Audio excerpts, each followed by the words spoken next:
নমস্কার শ্রোতা বন্ধুরা, আজ আপনারা শুনবেন প্রখ্যাত সাহিত্যিক শরদিন্দু বন্দ্যোপাধ্যায়ের সৃষ্ট ও অমর চরিত্র ব্যোমকেশ বক্সীর প্রতি আমাদের শ্রদ্ধার নিবেদন।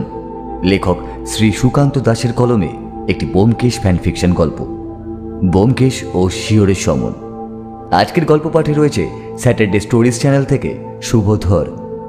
অন্যান্য চরিত্রে রণবীর, সৌরভ, অভিজিৎ, মৌমিতা, সৌভিক, শিউলি, ইন্দ্রনীল, প্রাহী এবং গল্পের সূত্রধার ও একটি বিশেষ চরিত্রে আমি বুবাই। শুরু হতে চলেছে আজকের আমাদের বিশেষ নিবেদন, ব্যোমকেশ ও শিয়রের সমন। একদিন যাবৎ কলম ধরার সময় পাইনি। আগের রহস্যের সন্ধান নিয়ে লেখা তো দূর, তার আগেরটাই এখনো বাকি পড়ে আছে। বহুদিন ধরে কাগজ আর কলমের সাথে সম্পর্কটা কেমন বিচ্ছিন্ন হয়ে এসেছে।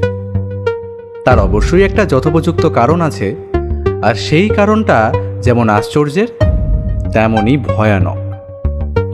তার অবশ্যই একটা যথোপযুক্ত কারণ আছে, আর সেই কারণটা যেমন আশ্চর্যের তেমনই ভয়ানক।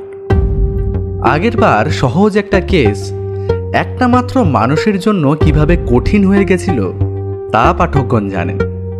তা নিয়ে আলাদা করে বর্ণনা করার সময় আর পাঠকদের ধৈর্য, এই দুয়েরই চূড়ান্ত অবমাননা করা শামিল।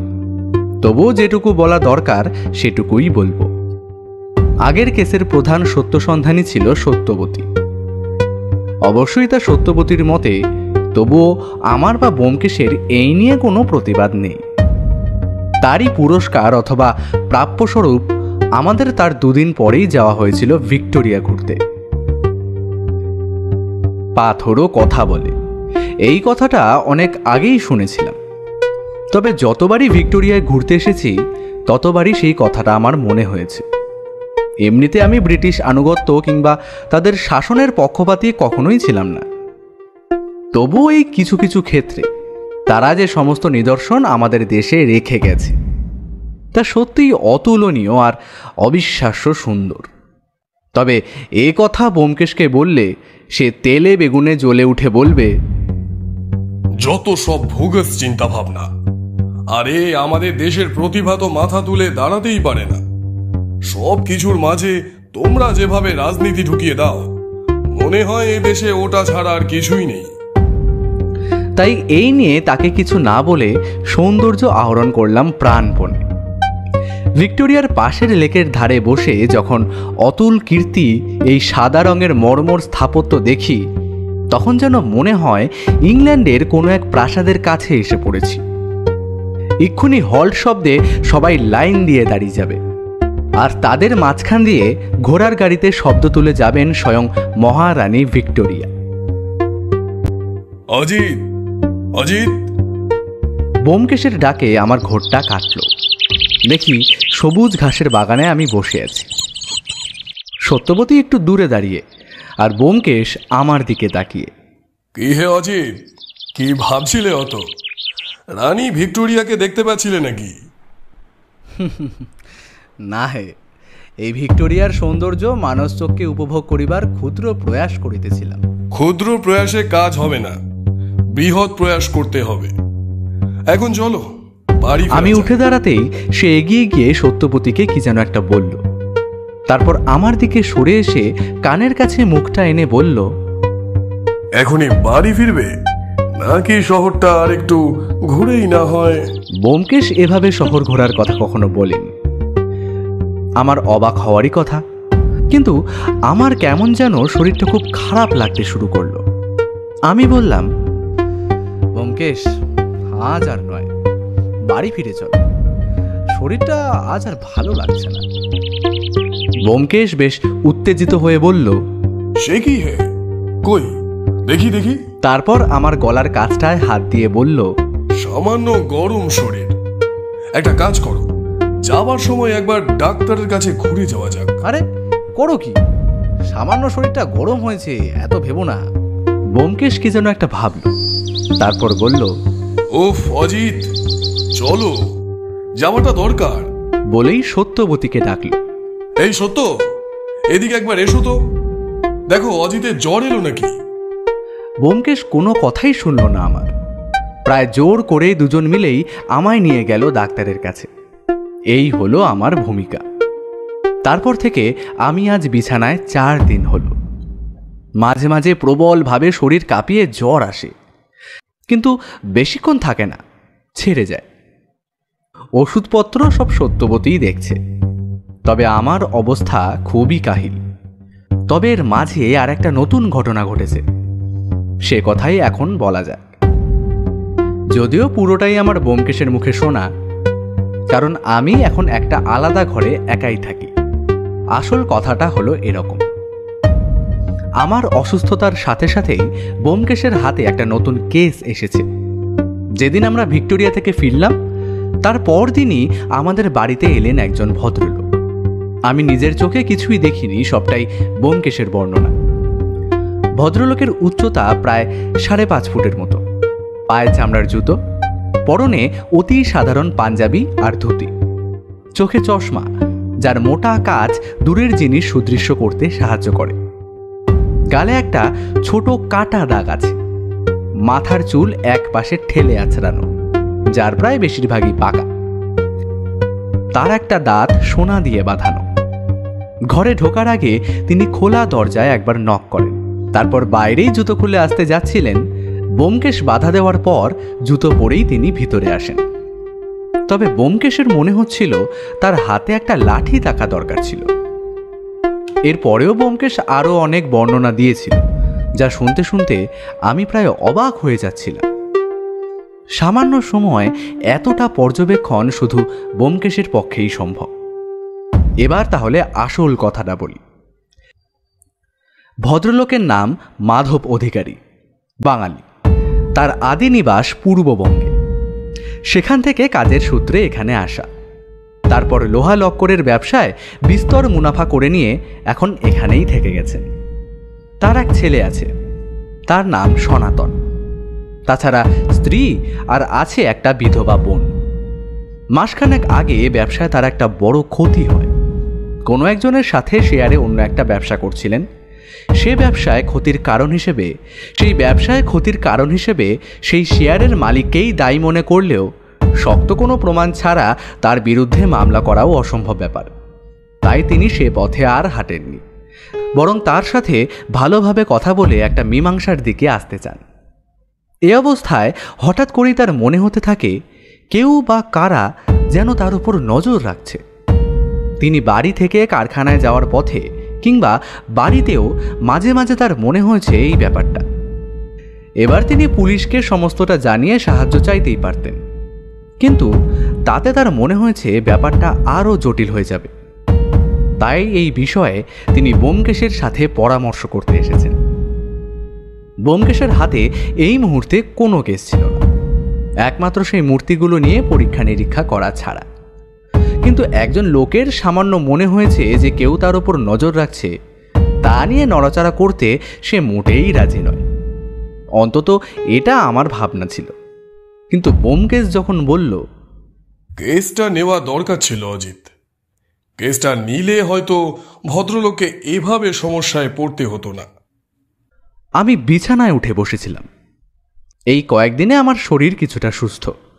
ডাক্তারের মতে জলের জন্য পেটের কোনো সমস্যা হয়েছে, তাই এই জ্বর। আমি বললাম, সমস্যাটা কি? ব্যোমকেশ আমার দিকে তাকিয়ে বলল, ভদ্রলোক ভূতের ভয় পাচ্ছেন। এতদিন তার মনে হচ্ছিল তাকে কেউ অনুসরণ করছে। এখন সেটা এতটাই বাড়াবাড়ি হয়ে গেছে যে রাত্রে ঘুমোতে পারছেন না তিনি। ঘুমোলেই মনে হচ্ছে কেউ যেন তার মাথার কাছে জানলার ধারে দাঁড়িয়ে তাকে দেখছে। জানালা বন্ধ করে ঘুমোলেই তো হয়, আর তাছাড়া ঘরটাও বদলে নিয়ে দেখা যেতে পারে তো। সব চেষ্টাই করেছেন তিনি। আসলে ওনার বাড়ির সবকটা শোবার ঘরই দোতলায়, আর সেখানে প্রতি ঘরের বিছানার মাথার দিকে আছে একটা জানালা। বাড়িটা নাকি ওনার বাবার আমলে তৈরি, যদিও তৈরি করেছিলেন তিনি। তবে বাবার কথায়, এবার বাবা অনেকদিন আগেই পরলোক গমন করেছেন আর রেখে গেছেন এই অদ্ভুতভাবে তৈরি বাড়িটা। সে বাড়িতে তুমি গেছিলে? হ্যাঁ, কেসটা নেব না করেও এই অদ্ভুত ব্যাপারটা আমায় একটু নাড়া দেয়, তাই গিয়েছিলাম ওখানে। ব্যোমকেশ এবার বাড়ির বর্ণনা দেওয়া শুরু করে। আমি চুপ করে শুনতে থাকি। বাড়ির সামনে বড় প্রশস্ত জায়গা, দুপাশে বাগান, মাঝে একটা চলার রাস্তা, 3 তলা বাড়ির ওপরের তলার ঠাকুরঘর, নিচে রান্নাঘর আর বসার ঘর। খাবার জন্য ঢুকেই বড় একটা খোলা জায়গা, দোতলায় টানা লম্বা 4টে ঘর। একটায় থাকেন মাধব অধিকারী, আর একটায় তার স্ত্রী, অন্য দুটোয় ছেলে আর বিধবা বোন। কাজের লোক 2জন বাড়িতেই থাকে নিচের একটা ঘরে। বাড়ির পিছনে একটা ঝিল মতো আছে। বড় দরজা দিয়ে ঢুকেই লম্বা সিঁড়ি এক পাশ দিয়ে ঢুকে গেছে ওপরের দিকে, দোতলার অন্য পাশ দিয়ে সিঁড়ি গেছে 3 তলায়। দোতলার ঘরে বসেই কথা বলছিল ব্যোমকেশ। এই সমস্যাটা ঠিক কতদিন ধরে হচ্ছে বলে আপনার মনে হয়? প্রায় মাসখানেক বা তার থেকে একটু বেশি। রাত্রে ভয়টা ঠিক কেমন হচ্ছে যদি একটু খুলে বলেন। প্রথম যেদিন আপনার বাড়ি গেলাম তারপর দিন থেকেই এমনটা হচ্ছে। রাত্রে রোজকারের মতো খাওয়া দাওয়া সেরে শুতে এসেছি। আমার অভ্যেস আছে রোজ খাওয়া দাওয়ার পর একবার ছাদে গিয়ে একটু হেঁটে বেড়ানো। সেদিন সেরকমই ছাদে গিয়েছিলাম, তখন কিন্তু তেমন কিছুই দেখতে পাইনি। ছাদ থেকে নেমে এসে নিজের ঘরে গিয়ে শুয়ে পড়লাম।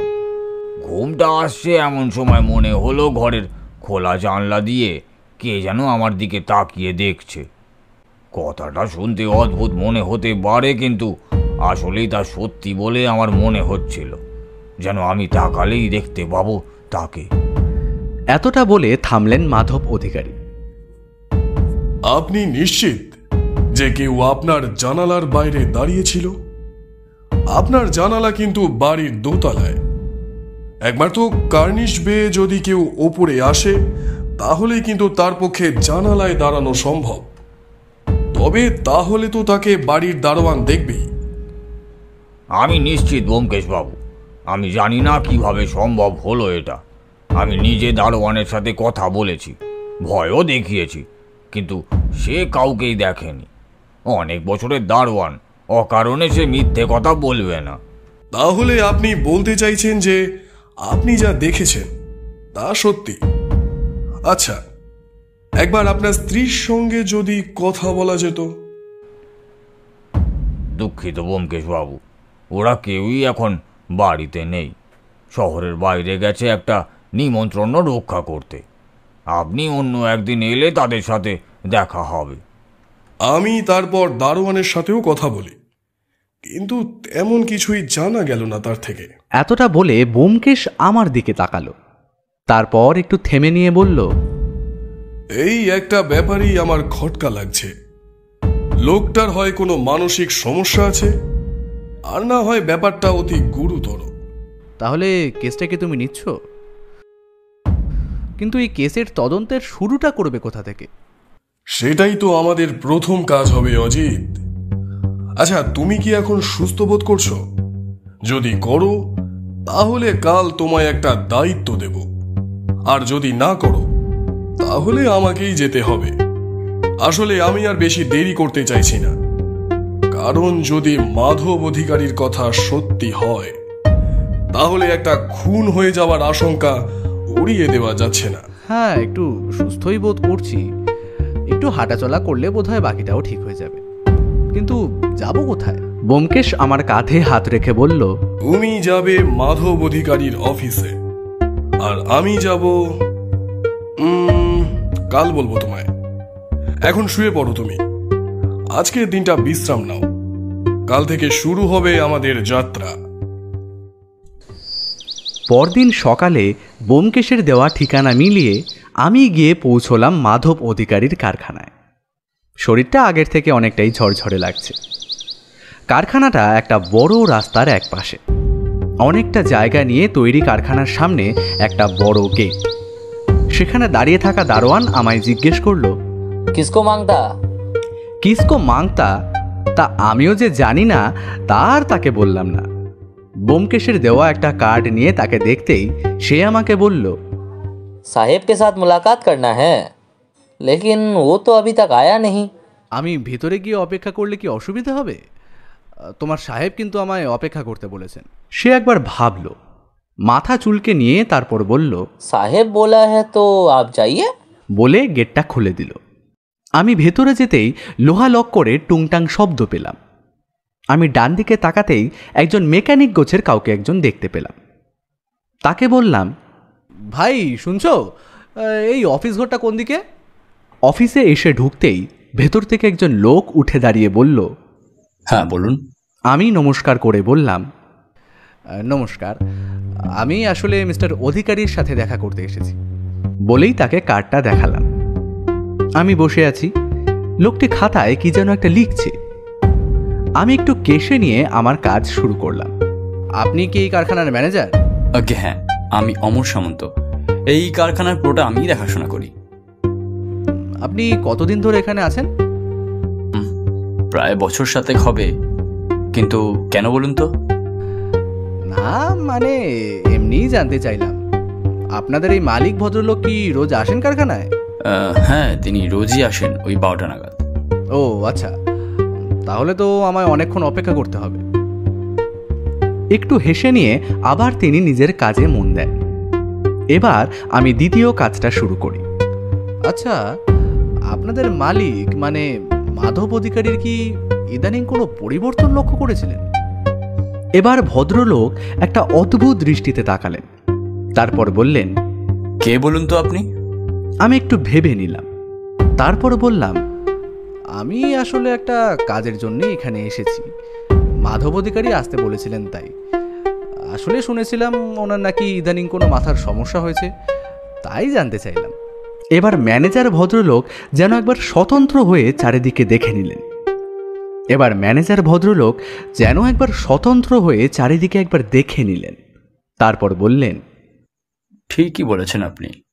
ইদানিং ওনার মনে হচ্ছে কারা যেন ওনাকে ফলো করছে বারবার, কিন্তু মাথা খারাপ বা অন্য কোনো সমস্যা কিন্তু দেখা যায়নি আর। আমি বুঝলাম আমার ঠিক করে রাখা রাস্তাতেই চলছে গাড়ি, তাই বললাম, আগে কি কোনোদিন এমন কোনো সমস্যা দেখেছিলেন? একদমই না, বরং ওনার মাথা ভীষণ পরিষ্কার। অনেক কাজ যা আমার করতে অনেক সময় লাগে তা তিনি তাড়াতাড়ি করে ফেলতে পারতেন। তবে ওই ওনার পার্টনারের সাথে একটা ব্যবসা নিয়ে ঝামেলা হবার পর থেকেই এমনটা হচ্ছিল। আমি বুঝলাম আমার আর কিছুই জানার নেই, তাই বললাম, এই পার্টনারের কথা আপনি কি কিছু জানেন? এবার সে আমায় হতাশ করল। সে সেই পার্টনারের নাম জানে না। আমি একবার ঘড়ি দেখে নিয়ে বলি, আচ্ছা আমি একটু বাইরে থেকে ঘুরে আসি। হ্যাঁ। তিনি নিজের কাজে মন দিতেই আমি বাইরে বেরিয়ে আসি। তারপর একই কায়দায় বাইরের দুজন মেকানিকের সাথে কথা বলি। তারাও সবই একই কথা জানায়, মাধব অধিকারীর মাথায় কোনো গণ্ডগোল ছিল বলে তাদের অন্তত জানা নেই। তবে কানা ঘুষো তারা শুনেছে সেই ফলো করার ব্যাপারটা। আমি বাড়ি ফিরে এসে দেখি ব্যোমকেশ তখনও আসেনি। আমি স্নান সেরে অপেক্ষা করতে করতে কখন যে ঘুমিয়ে পড়েছি তা আমার মনে নেই। যখন ঘুমটা ভাঙল তখন দেখি বিকেল হয়ে এসেছে। উঠে বসার ঘরে গিয়ে দেখি ব্যোমকেশ তার চেয়ারের ওপর বসে খুব মন দিয়ে একটা পুরনো খবরের কাগজ দেখছে। আমি বললাম, এই আমায় ডাকলে না কেন? ও, তুমি উঠে পড়েছো? আসলে তোমার শরীরের কথাটা ভেবেই তোমাকে আর ডাকলাম না। শরীরের কথা ছাড়ো, সব ঠিক আছে। তুমি কোথায় বেরিয়েছিলে বলো তো? মাধব অধিকারী সেই পার্টনারের সাথে একবার দেখা করতে গিয়েছিলাম, কিন্তু লাভ খুব একটা হলো না। তোমার কথা বলো। কারখানার ম্যানেজার আর কর্মচারীরা সবাই বলল মাধব অধিকারীর নাকি মাথার কোনো সমস্যা নেই, তবে ওই ফলো করার ব্যাপারটা প্রায় সবাই জানে। আচ্ছা, তাহলে মাধব বাবুর মাথায় কোনো গন্ডগোল নেই বলছো? তুমি কার সাথে দেখা করতে গেছিলে? মাধব বাবুর সন্দেহ তার সেই বিজনেস পার্টনার অলোকেশ চান্দিয়ালি এসবের পেছনে, তাই তার সাথেই একটু কথা বলতে হলো। জানতে পারলে কিছু? জানতে পারলাম অজিত, কিন্তু যা জানতে পারলাম তাতে কেসটা আরো ঘোরালো হয়ে গেল। আমার সন্দেহ ছিল এই অলোকেশ চান্দিয়ালি মাধব বাবুর পিছনে লোক লাগিয়েছেন, কিন্তু তার কথা শুনে মনে হলো তৃতীয় কেউ আছে এই কেসে। হেয়ালি করো না তো ব্যোমকেশ, সবটা খুলে বলো আমায়। উফ, আর একটু সময় দাও অজিত, আর একটু। আগে আমি নিজে ভালোভাবে ব্যাপারটা বুঝে নিই, তারপর না হয় তোমায় বলবো।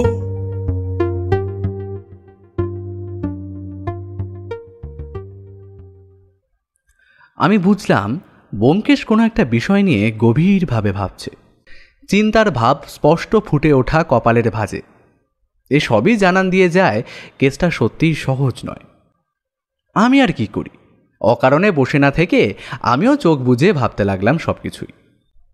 একজন বড়লোক ব্যবসায়ীর সদ্য একটা ব্যবসায় কিছুটা ক্ষতি হয়েছে, অথচ সে আইনানুগ কোনো ব্যবস্থাই নিতে চাইছে না। তারপর থেকেই তার মনে হচ্ছে কেউ বা কারা তাকে যেন ফলো করছে। সেটা এতটাই তীব্র মাত্রায় যে রাত্রে ঘুমের ঘোরেও তার মনে হচ্ছে তাকে কেউ যেন দেখছে, অথচ তার মাথার কোনো সমস্যা নেই, অন্য সব কাজ তার স্বাভাবিক। তার মানে তার মনে হওয়াতে কোনো ভুল নেই। তবে যে জানালার কাছে তিনি কাউকে দেখতে পাচ্ছেন সেটা দোতলায়। কোনো সাধারণভাবে সেখানে বেশি সময় ধরে দাঁড়িয়ে থাকা সম্ভব নয়। তাহলে আসল রহস্যটা কি? আমি চোখ বুজে চেয়ারের ওপর শুয়ে আছি, এমন সময় ব্যোমকেশ বলে উঠল, আচ্ছা অজিত, ধরো তোমার মনে হচ্ছে কেউ তোমায় ফলো করছে সারাদিন, তাহলে এমন ক্ষেত্রে তোমার প্রথম সন্দেহ কার ওপর হবে? আমি চোখ খুলে সোজা হয়ে বসে বললাম, এ তো অতি সাধারণ ব্যাপার। আমার যদি কোনো শত্রু থেকে থাকে তার উপরেই প্রথম সন্দেহ হবে। এখানে মাধববাবুর শত্রু বলতে মাধববাবু মনে করেন অলোকেশ চান্দ্রিয়ালকে। আর দ্বিতীয় কার কথা মনে হবে? এবার আমি একটু ভাবনায় পড়লাম। ব্যোমকেশ বলল, এমন কেউ কি শত্রু হতে পারে না যার উদ্দেশ্য তোমার জানা নেই? হতেই পারে। তুমি ভুলে যাচ্ছ ব্যোমকেশ, মাধববাবু কিন্তু একজন বিজনেসম্যান। তার একটা কেন, অনেক শত্রু থাকতে পারে। আমি সেটা ভুলছি না অজিত, কিন্তু সমস্যা করছে ওই রাত্রের ব্যাপারটা। এতটা রিস্ক নিয়ে কেউ তার বাড়িতে তার জানালার কাছে দাঁড়িয়ে থাকবে, এটা অতিরিক্ত রকমের বাড়াবাড়ি বলে মনে হচ্ছে না? সে তো ঠিক, কিন্তু তাহলে এই ফলো করার ব্যাপারটা কি মনে হচ্ছে তোমার? ব্যোমকেশ কিচ্ছু বলল না, শুধু বলল, কাল সকালে তৈরি থেকো, আমাদের একবার বেরোতে হবে।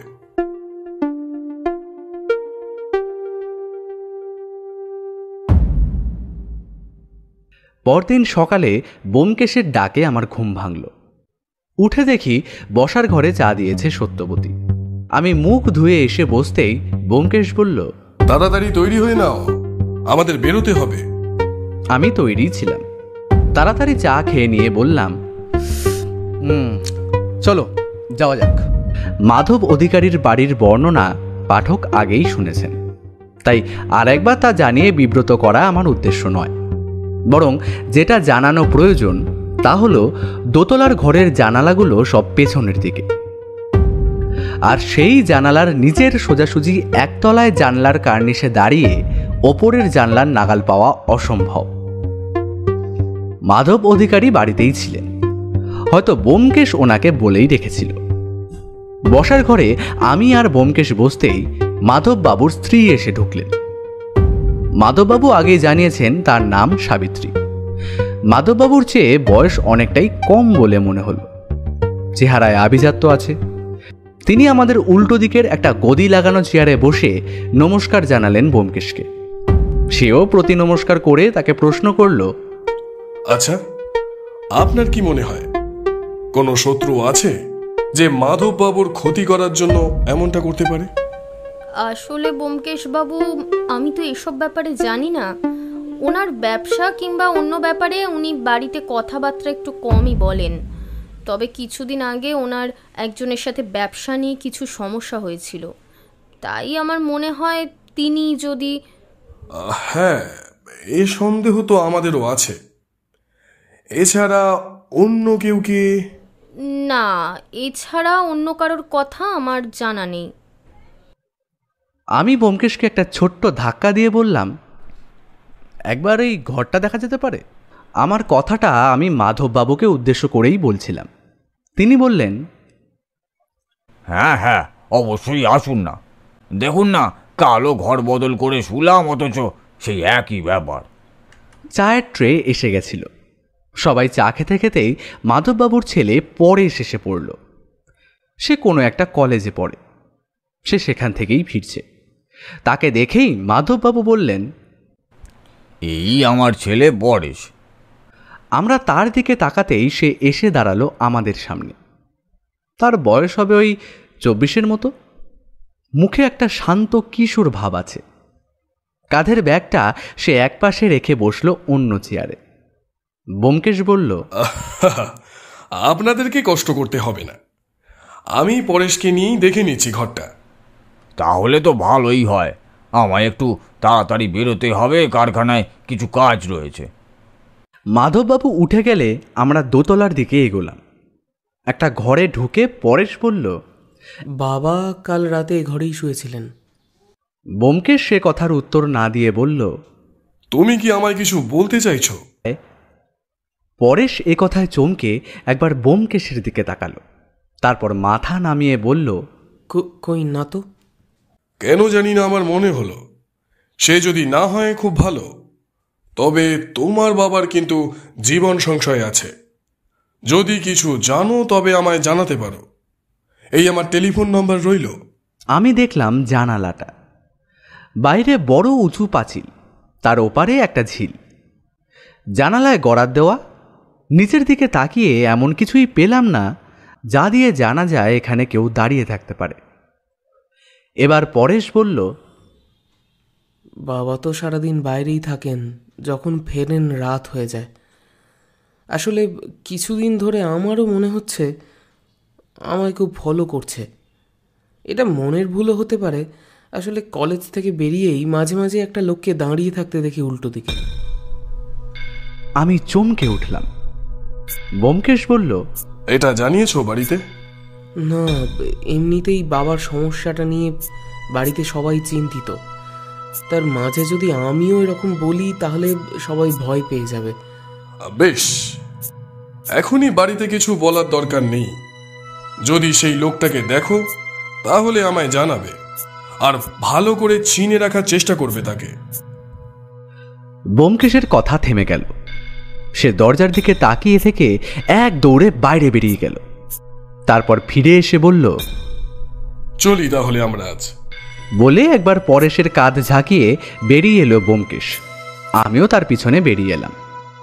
বাইরে আসতেই মনে হলো কে যেন সিঁড়ি দিয়ে নেমে গেল এইমাত্র। কিন্তু আমরা তাড়াতাড়ি নিচে নেমেও কাউকে দেখতে পেলাম না। আমরা নিচে নামতেই সাবিত্রী দেবী নিচের একটা ঘর থেকে বেরিয়ে এলেন। আমাদেরকে দেখে বললেন, চলে যাচ্ছেন আপনারা? হ্যাঁ, আমাদের একটু অন্য কাজ আছে। আচ্ছা, মাধব বাবুর বোনকে তো দেখলাম না। ও তো রান্নাঘরে আছে। এই মাধবী, মাধবী, একবার এদিকে আয় তো। হাক ডাকে যে এসে দাঁড়ালো তাকে মাধববাবুর বোন বলে চিনতে সন্দেহ হয় না। ব্যাপারটা পরিষ্কার করে দিলেন সাবিত্রী দেবী নিজেই। মাধব মাধবী যমজ, মাত্র কয়েক মিনিটের বড় মাধববাবু। তাকে ব্যোমকেশ প্রশ্ন করল, আপনার দাদার শত্রু কে থাকতে পারে, ওই ব্যাপারে আপনি কিছু বলতে পারেন? দাদার যে কেউ শত্রু থাকতে পারে তাই আমার বিশ্বাস হয় না। তবে বৌদির মুখে শুনেছিলাম যে ব্যবসা নিয়ে নাকি একজনের সঙ্গে ঝামেলা হয়েছিল। ঠিক আছে, পরে দেখা হবে তাহলে। আর হ্যাঁ, আপনারাও একটু সাবধানে থাকবেন। বলে আমরা বেরিয়ে এলাম। আমি বললাম, তাহলে কি বুঝলে ব্যোমকেশ? যা বুঝলাম অজিত, সমস্যা আরো বেশি ভয়ঙ্কর, আরো বেশি জটিল। একটা খুন না হয়ে যায় আবার। আর এ ব্যাপারে কোনো কথা হলো না আমাদের। রহস্যের জালে জড়িয়ে থাকা ব্যোমকেশ বাকি রাস্তা কি যেন ভাবতে ভাবতে ফিরল। আর আমিও বুঝতে পারলাম আমার জ্বরটা আবার বাড়ছে। ব্যোমকেশের ধারণা যে অমূলক হয় না তা আমার থেকে ভালো বোধ হয় বেশি কেউ জানে না। কাল বাড়ি ফিরে আসার পর আর তেমন কিছুই ঘটেনি। সারা বিকেলে ব্যোমকেশ তার ডায়েরিতে কিসব যেন লিখল। তারপর তা নিয়েই সারাক্ষণ বসে রইল। শুধু একবার প্রশ্ন করল, আচ্ছা অজিত, তোমার যদি প্রাণের ভয় থাকে আর তোমার যদি অনেক টাকার সম্পত্তি থাকে, তাহলে প্রথম তুমি কি কাজ করবে? আমি ঠিক উত্তর দিতে পারলাম না। আসলে যদি আমার কাছে অনেক টাকা থাকতো তাহলেই হয়তো আমি উত্তর দিতে পারতাম। ব্যোমকেশ আর কিচ্ছু বলল না, শুধু নিজের মনে বলল, একটাই সূত্র, একটা মাত্র, কিন্তু মোটিভটা কি? বলে হাওয়ায় একবার হাত চালিয়ে বলল, খেলাটা জমে উঠেছে।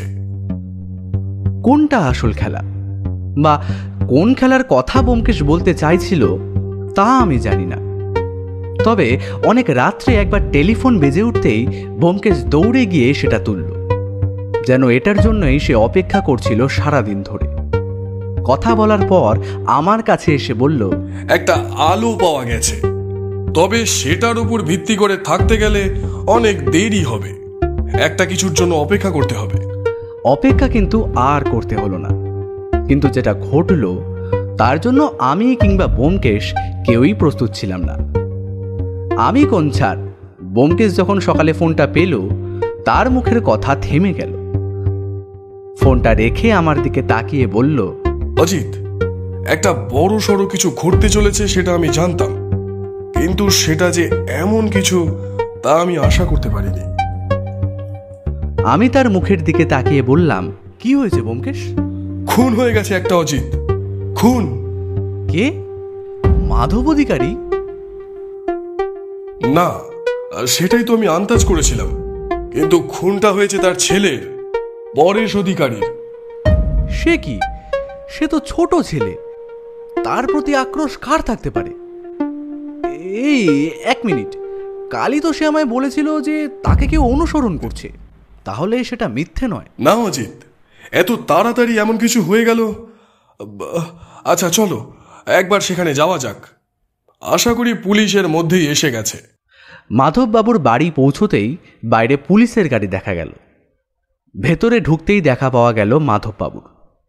কেমন যেন বিধ্বস্ত দেখাচ্ছে তাকে, যদিও তাই স্বাভাবিক, পুলিশ মৃতদেহ একটু আগেই নিয়ে গেছে। ঘরের মাঝে সে এক অন্যরকম পরিস্থিতি। কালই এ বাড়িতে এসেছি, তবু আজ যেন এ একটা অন্য জায়গা। ব্যোমকেশ গিয়েই প্রথম পুলিশ অফিসারের সাথে কথা বলল। এই সেই পুলিশ অফিসার যাকে আমরা আগের একটা কেসে সাহায্য করেছিলাম। ব্যোমকেশ এগিয়ে যেতেই সেই পুলিশ অফিসার মিস্টার বসু হাসি মুখে এগিয়ে এসে বললেন, আরে ব্যোমকেশ বাবু যে, খুন হতে না হতেই গোয়েন্দা হাজির? বাহ, দেশের উন্নতি হচ্ছে তাহলে। দেশের উন্নতি হচ্ছে কিনা জানি না, তবে মিস্টার বসু, ওই গোয়েন্দা শব্দটা আমি একদমই পছন্দ করি না। আমি সত্য অন্বেষণ করি মাত্র, তাই আমায় সত্যান্বেষী বলতে পারেন। আর এই কেসটায় আমি আগে থেকেই রয়েছি, তাই। সে কি, আপনি জানতেন ছেলেটা মারা যাবে? না, সেটা নয়। মাধববাবুর একটা কেসে আমি তদন্তের দায়িত্ব নিয়েছি, তবে তার ছেলে যে মারা যেতে পারে এ সন্দেহ আমি করিনি। আচ্ছা, মৃতদেহ কোথায় ছিল? মৃতদেহ ছিল ওই ঘরের বিছানায়। খুনটা যতদূর সম্ভব রাত্রেই হয়েছে। বাড়ির লোক সকালে ব্যাপারটা জানতে পারে, তারপরেই পুলিশে খবর দেয়। এ সময় মাধববাবু এগিয়ে গেল ব্যোমকেশের দিকে। কান্না নেই তার চোখে, বরং মুখটা অতিরিক্ত শক্ত হয়ে আছে। তিনি ধরা গলায় বললেন, ব্যোমকেশ বাবু, এ কি হয়ে গেল বলুন তো? এটা কেন হলো আমি তো বুঝতে পারছি না। আমার জন্যই কি? আপনি এতটা ভেঙে পড়বেন না মাধববাবু, আপনার জন্য কিছু হয়নি। ব্যোমকেশ মাধববাবুর হাত ধরে তাকে একটা চেয়ারে বসালেন। মাধববাবু বললেন, আমার জন্যই ব্যোমকেশ বাবু। কাল পরে এসে বলল, বাবা আজ তুমি আমার ঘরে শোও, আমি তোমার ঘরে রাত্রে থাকি। দেখো যদি আজ আর সেরকম না হয়। সেই কথা শেষ ব্যোমকেশ বাবু। সকালে সাবিত্রীর ডাকে ঘুম ভেঙে দেখি সব শেষ, সব শেষ শেষ। মাধববাবুর গলাটা কেঁপে গেল, কিন্তু তার চোখে জল এলো না এবারও। ব্যোমকেশ তাকে বসিয়ে রেখে যে ঘরে খুন হয়েছে সেই ঘরটা দেখতে গেল। আমি নিচেই রইলাম। ঘরের একপাশে সাবিত্রী দেবী পাথরের মতো বসে আছেন। তার পাশে বসে মাধববাবুর বোন তাকে সান্ত্বনা দিচ্ছে। ব্যোমকেশ নেমে এলো কিছুক্ষণের মধ্যেই। তারপর আমায় বলল, একবার বাইরে চলো অজিত। বাইরে দেখা গেল দারোয়ানকে পুলিশ জেরা করছে। তাদের একবার বলতেই দারোয়ানকে ব্যোমকেশের কাছে ছেড়ে তারা মিস্টার বসুর দিকে এগিয়ে গেল। ব্যোমকেশ বলল, কাল রাত্রে কি কেউ এসেছিল বা কাউকে বেরিয়ে যেতে দেখেছো? পুলিশের জেরায় দারোয়ান এমনিতেই ভয় পেয়েছিল। সেভাবেই বলল, না না বাবু, আমি পুলিশকেও বলেছি সে কথা। আচ্ছা, ভালো করে ভেবে বলো তো, বাড়ি থেকে কি কেউ কালকে বেরিয়েছিল? দারোয়ান কিছুক্ষণ ভাবল, তারপর বলল, আগে বাবু বেরিয়েছিল সকালে, তারপর দুপুরে গিন্নিমা বেরিয়েছিল, আর বিকেলে দিদিমণি বেরিয়েছিল। ব্যোমকেশ শুধু হুম বলে ফিরে এলো। আমি বললাম, তাহলে কি বুঝলে ব্যোমকেশ? খুনি বাইরের কেউ হলে সে ভেতরে এলো কি করে? অলোকেশ চান্দিয়ালের কোনো লোক যদি মাধববাবুকে ভয় দেখাতেই যদি। ব্যোমকেশ শুধু একবার জানালার দিকে তাকালো, তারপর বলল, চলো অজিত, একটা কাজ করতে হবে। মিস্টার বসু আর মাধববাবুর সাথে একবার কথা বলে ব্যোমকেশ রাস্তায় নামতেই আমি জানতে চাইলাম, এবার কোথায় ব্যোমকেশ? তুমি বাড়ি ফিরে যাও অজিত, আমায় একবার বেরোতে হবে। তবে তোমার একটা ছোট্ট কাজ দেব, করতে পারবে অজিত? আরে একবার বলেই দেখো না। ব্যোমকেশ যে কাজটা করতে বলল তা কিন্তু আদৌ ছোট ছিল না। আমি আর ব্যোমকেশ যখন একসাথে হলাম তখন প্রায় সন্ধে হয়ে এসেছে। নিজের চেয়ারের ওপর গা এলিয়ে দিয়ে ব্যোমকেশ বলল, তাহলে ব্যাপারটা এত দূর পর্যন্ত বিস্তৃত। আমি শুধু ভেবে যাচ্ছি অলোকেশ চান্দিয়াল লোক লাগিয়ে সব করাচ্ছেন। আচ্ছা, তুমি কোথায় গেছিলে? প্রথমে মাধব অধিকারী কারখানা, তারপর সেখান থেকে থানায়, মাঝে পরেশের কলেজের কাছেও একবার যেতে হলো। এবার শুধু একবার মাধব বাবুর ডাক্তারের সঙ্গে দেখা করতে হবে। আবার ডাক্তার কেন? এই তুমি কি ভাবছো বলো তো? অলোকেশ চান্দিয়াল যদি এসব না করায় তাহলে আসল খুনি কে? সেটা জানার জন্যই তো আমাদের একবার ডাক্তারের কাছে যেতে হবে। ডাক্তারের নাম কি? ডক্টর এস দত্ত, মানে শাশ্বত দত্ত। ডাক্তারের ঠিকানাটা ব্যোমকেশ কখন জোগাড় করেছিল তা আমার জানা নেই। আসলে রহস্য ঘনিয়ে উঠলে ব্যোমকেশ এমন অনেক কিছুই আমার থেকে এড়িয়ে যায় তা আমি জানি। ওর ভাবনা আর আমার ভাবনা যে সব সময় মেলে না তা বলাটা অত্যুক্তি করা হবে। সে যাই হোক, পরদিন সকালে আমরা গিয়ে পৌঁছলাম ডক্টর শাশ্বত দত্তের চেম্বারে। বাইরে একটা সাদা ফলকে তার নাম লেখা, ডক্টর শাশ্বত দত্ত, MBBS, কলকাতা। বাইরে বসতেই একজন এসে দাঁড়ালো। একজন বয়স 24-এর মহিলা আমাদের দিকে হাসি মুখে তাকিয়ে বলল, আপনাদের কি কোনো অ্যাপয়েন্টমেন্ট আছে? ব্যোমকেশও ততটাই হাসি এনে বলল, আপনি গিয়ে বলুন আমরা মাধব অধিকারীর বাড়ি থেকে আসছি। মহিলা চলে যেতেই আমি প্রশ্ন করলাম, ডাক্তারের কাছে কেন ব্যোমকেশ? এই কেসে ডাক্তার কোথা থেকে এলো? একজন সাধারণ মানুষকে অন্য মানুষেরা সাধারণ বলে ভাবলেও একমাত্র ডাক্তারই জানবেন কোনটা সত্যি আর কোনটা মিথ্যে। ডক্টর দত্ত হলেন মাধববাবুর ফ্যামিলি ফিজিশিয়ান। আশা করি এবারে তুমি বুঝতে পারছো এখানে আমরা কেন এসেছি। বুঝলাম, তবুও প্রশ্ন করলাম, তুমি কাকে কাকে সন্দেহ করছো বলো তো? সন্দেহের তালিকায় তো সবাই আছে অজিত। মাধববাবু, তার স্ত্রী, বোন এবং পরেশও ছিল, কিন্তু এখন আর সে নেই। পরেশ কেন? সে তো এখনো অনেক ছোট। সম্পত্তি অজিত, এই সম্পত্তি মানুষকে দিয়ে কি কি না করাতে পারে। তার কথা শেষ হলো না, সেই মহিলা এসে বললেন, চলুন, আপনাদের ভেতরে ডাকছে। আমরা উঠে পড়লাম। ডাক্তারের চেহারার বর্ণনা এই রকম, গায়ের রং ফর্সা, চোখে বাধ্যতামূলকভাবে একটা চশমা, গালে অসংখ্য ছোট ছোট বাদামি কালো গুটি মতো, গোফদারি কামানো, সাদা রঙের পোশাক। আমরা ঢুকতেই তিনি বললেন, বসুন।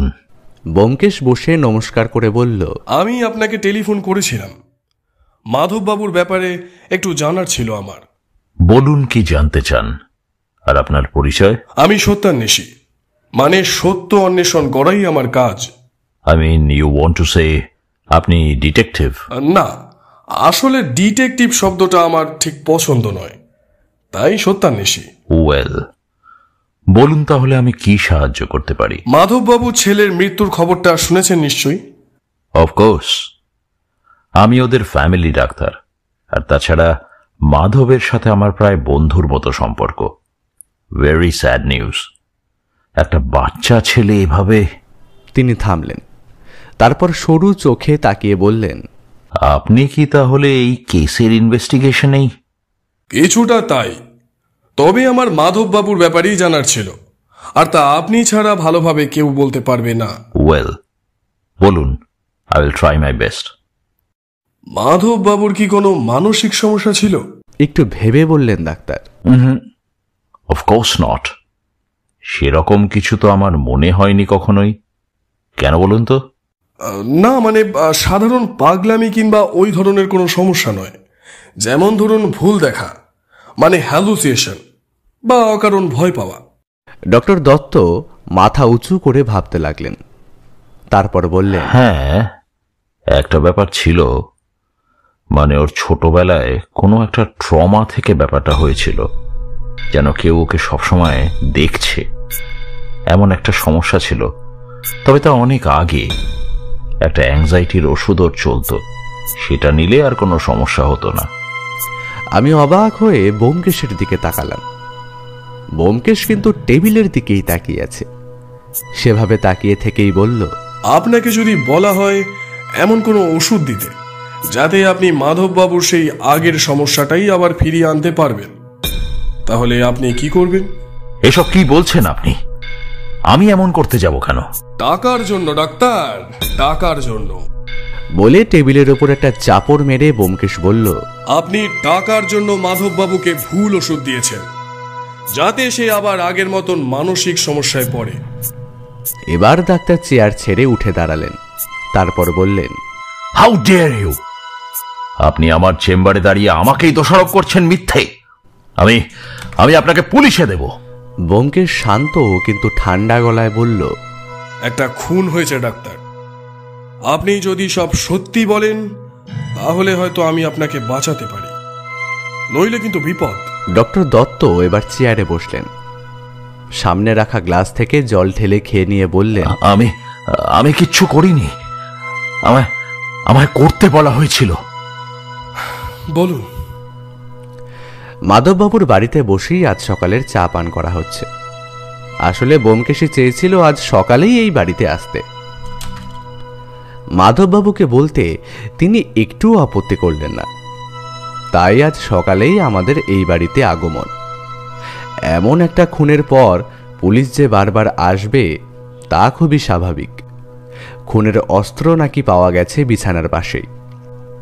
ব্যোমকেশ মাধববাবুর দিকে তাকিয়ে বলল, আপনার কোনো উইল করা আছে? হ্যাঁ, সে তো অবশ্যই। তবে সে উইলটা এবার বদলাতে হবে বোধ হয়। কেন? উইলে আমার ছেলেকে সম্পত্তির বেশি অংশ দেওয়া ছিল, তবে শর্ত সাপেক্ষে তাকে আমার স্ত্রী আর বোনকে দেখাশোনা করতে হবে। কিছু আমার স্ত্রীর নামে আর অল্প কিছু বোনের জন্য। এবার তো তা বদলাতে হবে। ভেবেছেন কিছু এই ব্যাপারে? ভেবেছি পুরো সম্পত্তিটাই একটা অনাথ আশ্রমে দান করে যাব। আমার মৃত্যুর পর তারা এই সম্পত্তির অধিকারী হবে, আর আমার স্ত্রী আর বোন মাসিক একটা অর্থ সেখান থেকে পাবে। বাহ, খুব ভালো কথা। আসলে আপনার ছেলের খুনটার পর আমার কেন জানি না মনে হচ্ছে আপনারও প্রাণের সংশয় আছে। তাই আমি দুপক্ষের কথা শুনতে শুনতে অবাক হয়ে যাচ্ছিলাম।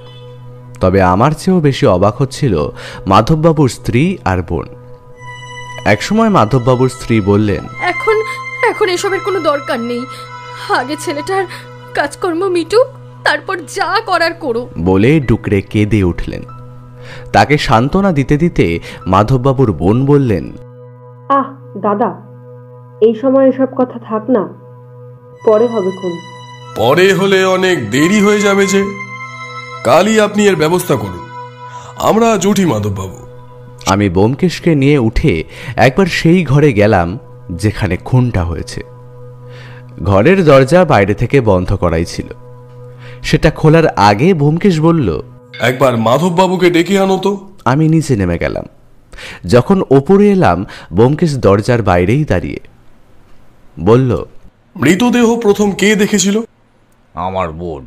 ও অনেক সকালে ঘুম থেকে ওঠে, দরজা খোলা দেখে উকি দেয় আর তখনই দেখে এই দৃশ্য। তার মানে দরজা খোলা ছিল, কিন্তু দরজা খোলা থাকার কারণ কি? আসলে এ বাড়িতে কেউ দরজা বন্ধ করে ঘুমায় না, সবাই দরজা খুলে রেখেই ঘুমায়, এটাই চলে আসছে। ব্যোমকেশ মুখের কাছে হাত এনে দরজা দেখতে দেখতে বলে, তার মানে খুনিকে কোনো বেগই পেতে হয়নি। ঘরের ভেতর বিছানায় সাদা কাপড় বিছানো, এর মাঝেই পড়েছিল পরেশের নিষ্প্রাণ দেহটা। ব্যোমকেশ কিন্তু বিছানার দিকে গেল না, বরং বাকি ঘরটায় ঘুরে কি যেন একটা খুঁজতে লাগলো। একসময় মাধববাবুকে বলল, এই ঘর থেকে কি কিছু সরানো হয়েছে? না তো, পুলিশ বারণ করেছে এখান থেকে কিছু সরিয়ে নিয়ে যেতে, খোলাই তো হয়নি।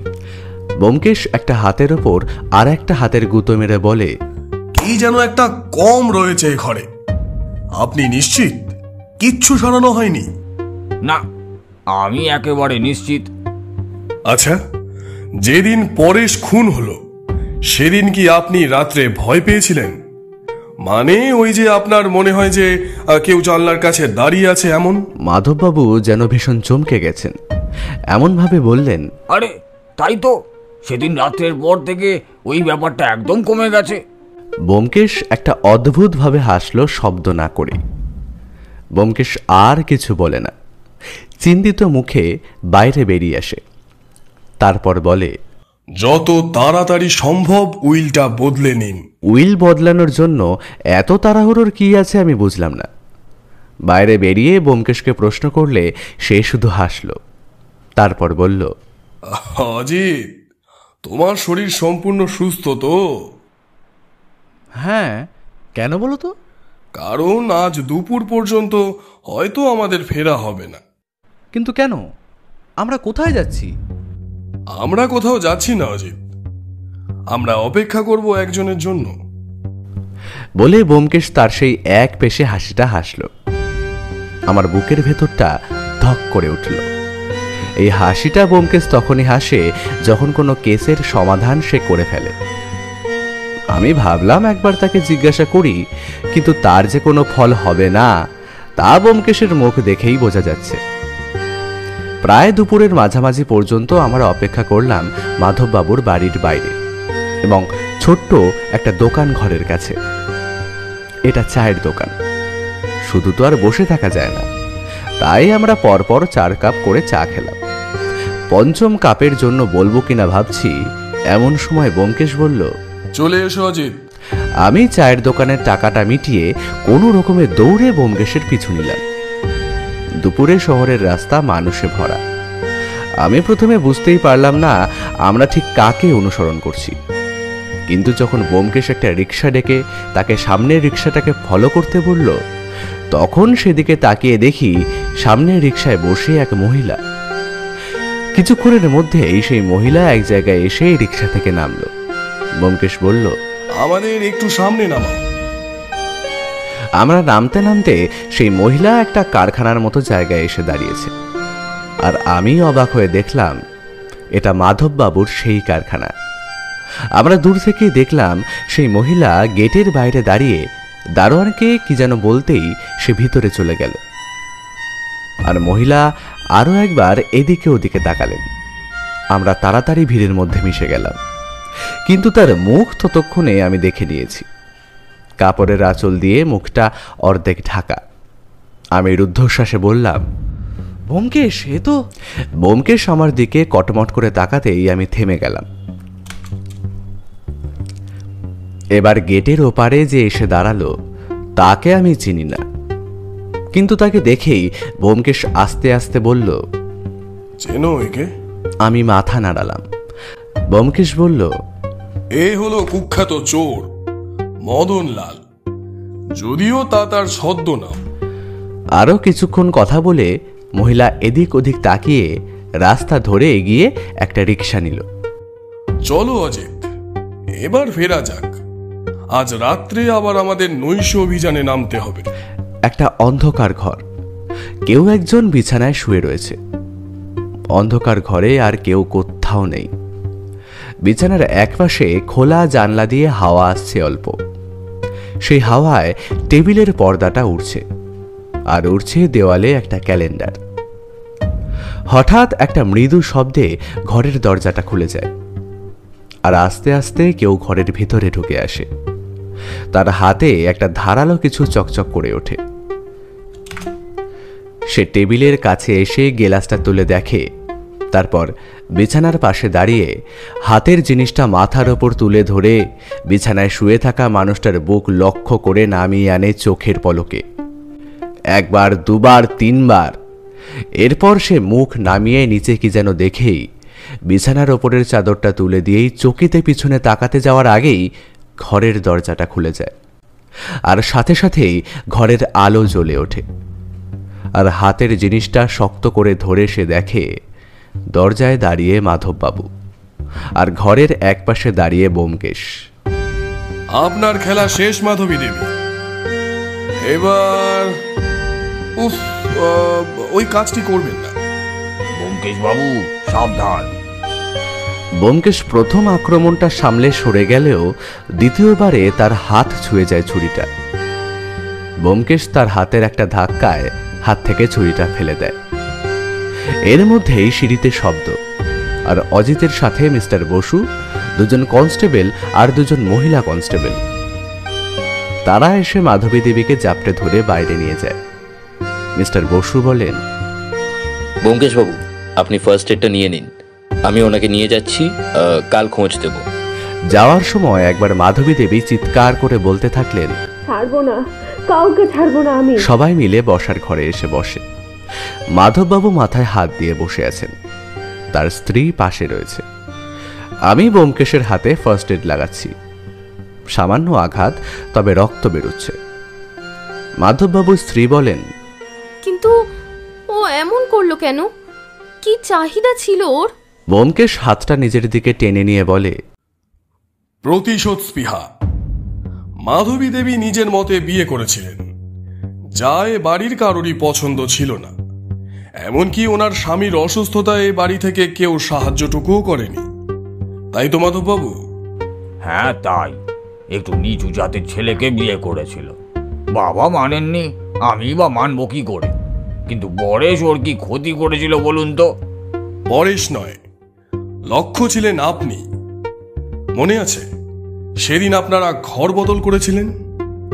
তাই আপনাকে মারতে গিয়ে ভুল করে ওর খুন হয়ে যায়। কিন্তু কেন? শুধুই কি প্রতিশোধ? আপনার সমস্ত সম্পত্তির জন্য ওরা পরিকল্পনা করছিল। আপনার তো জানা উচিত মাধবী দেবীর ছেলে চুরির দায়ে জেল খাটছিল। হ্যাঁ, ও আমায় বলেছিল ওকে ছাড়ানোর কথা, কিন্তু একটা চোরকে আমি ছাড়বো না বলেই দিয়েছিলাম। সে রাগ আর ক্ষোভ জমছিল ওদের মনে। মার ছেলে মিলেই পরিকল্পনা করছিল আপনাকে সরিয়ে দেবা। এর মাঝেই অলোকেশ চান্দিয়ালের সঙ্গে আপনার ঝামেলা ওদের কাছে সুযোগ এনে দেয়। আপনার হয়তো মনে নেই, ছোটবেলায় আপনার একটা সমস্যা ছিল, একটা ভয়, যেন কেউ আপনাকে ফলো করছে সব সময়। সেটা মাধবী দেবী জানতেন। এই কাজে তাকে সাহায্য করেন আপনারই বন্ধু ও ফ্যামিলি ডাক্তার। সে আপনার বোনকে চিনত ও জানত। হয়তো তার সাথে হওয়া ভুলের জন্যই তাকে সাহায্য করে। ওরা ভেবেছিল আপনার মাথা খারাপ হয়ে গেলে আর সবটা গুছিয়ে নিতে সুবিধা হবে। কিন্তু এর মাঝে আমি এসে পড়ি। ওরা ভয় পেয়ে যায়। মাধবী দেবীর ছেলে এবার পরেশকে ফলো করতে শুরু করে।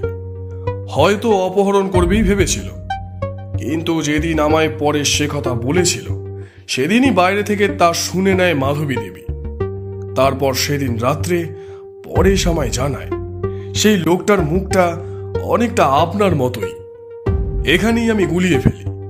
ভাবতে থাকি আপনার অন্য কোনো সন্তানের কথা। কিন্তু এর মাঝেই পরেশের খুন হয়। আর আপনি সেদিন তার ঘরেই শুয়েছিলেন। কাল ওই ঘরে ঢুকে এই যেন একটা নেই মনে হয়েছিল। পরে মনে পড়ে যে ওই গ্লাসের কথা, ওতে ঘুমের ওষুধ ছিল, তাই পরেশ কোনো বাধা দিতে পারেনি। আসলে আপনি হলে আপনিও তা পারতেন না। মাধববাবুর স্ত্রী বলেন, আপনার মাধবীর ওপরে সন্দেহ হলো কখন?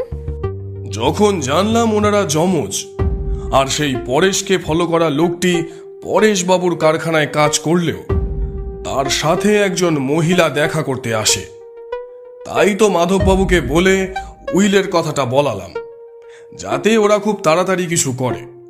আর আমি জানতাম আজই ওরা দেখা করবে। সব দেখলেও হাতে নাতে ধরার জন্য অজিতকে পুলিশের কাছে পাঠিয়ে আমি অপেক্ষা করলাম ওই ঘরে। বাকিটা তো সবার সামনে। মাধববাবু মাথা তুলে বললেন, আমি অন্ধ হয়েছিলাম অকারণ রাগে। আমি যদি সব মেনে নিতাম তাহলে আমার ছেলেটা আজ। ব্যোমকেশ উঠে গিয়ে তার কাঁধে হাত রাখল, বলল, অতীত ভুলে যেতে হয় মাধববাবু। যা হয়ে গেছে তা নিয়ে না ভেবে আগের কথা ভাবো। আশা করছি সব ঠিক হয়ে যাবে। বাড়ি ফিরে ব্যোমকেশ চেয়ারে গায়ে দিয়ে দিল।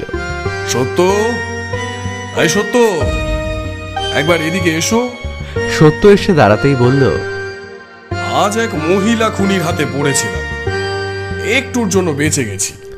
সত্যবতী হাতের চোট দেখে বলল, পরের উপকার করতে গিয়ে নিজে কাণ্ড বাঁধিয়ে নিয়ে আসো। সত্যর চোখটা ছলছল করে উঠল। এই হলো নারী চরিত্র অজিত।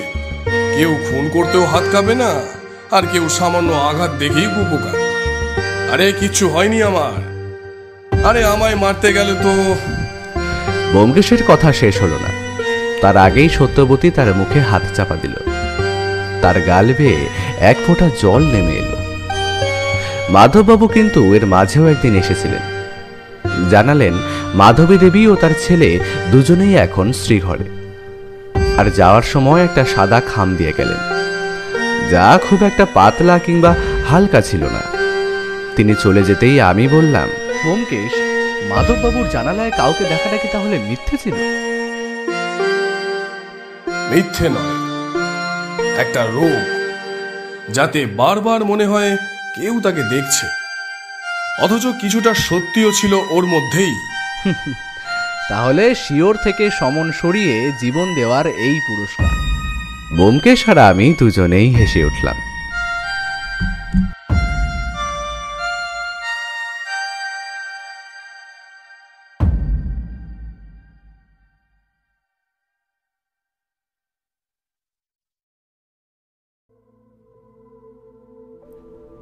শুনছিলেন লেখক সুকান্ত দাসের কলমে ব্যোমকেশ ও শিওরের সমন। সম্পাদনা, ডিরেকশন এবং ভিএফএক্সে প্রায়ণ ও আমি বুবাই। শব্দ পরিকল্পনা, মিশ্রণ এবং আবহ সৃষ্টিতে মিহান্স প্রোডাকশন হাউস। কেমন লাগলো আজকের গল্পটি? ভালো লাগলে অবশ্যই আমাদের সাবস্ক্রাইব করে আমাদের সাথে থাকুন এবং লাইক ও কমেন্টের মাধ্যমে আপনার মতামত জানান। এরকম গল্প যদি আরও শুনতে চান তাহলে প্লিজ আমাদের কমেন্টের মাধ্যমে জানান। দেখা হবে নতুন কোনো গল্পে। ততক্ষণের জন্য শুভরাত্রি। ভালো থাকবেন এবং সকলকে ভালো রাখবেন।